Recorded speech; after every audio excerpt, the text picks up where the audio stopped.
Good day everyone, Cardinal Casano Punjaran from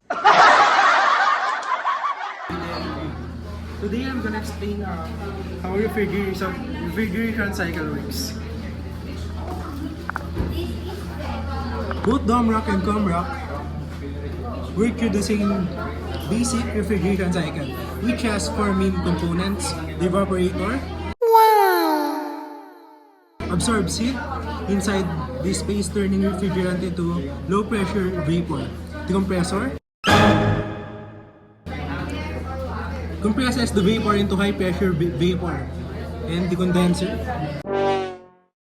releases heat, changing refrigerant into a high pressure liquid. Then the expansion valve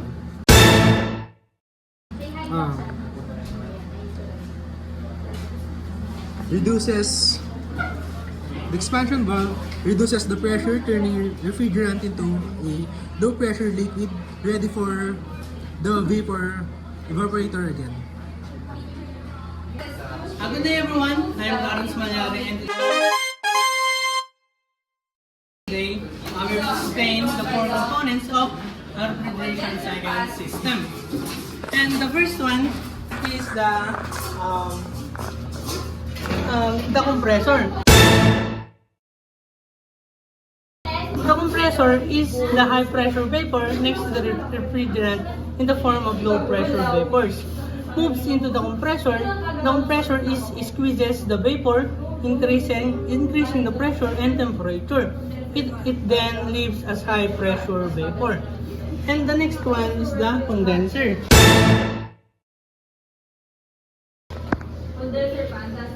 The condenser is the high pressure liquid from the compressor. The high pressure vapor goes into the condenser. In the condenser, the refrigerant releases the heat to the surroundings and changes it into the high pressure liquid.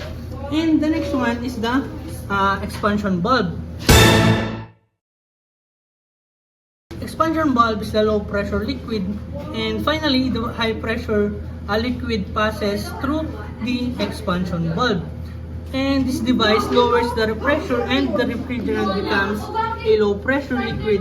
This cold liquid is now ready to enter the evaporator again, and the cycle repeats. And lastly is the evaporator. The evaporator is the low pressure vapor. The cycle begins in the evaporator here. The refrigerant enters as a low pressure liquid. It absorbs heat from the space we want to cool, such as inside the refrigerator, as it absorbs heat and evaporates and turns into a low pressure vapor. And again, I am Lawrence Malyari, and that's the four components, and it is the function. And thank you.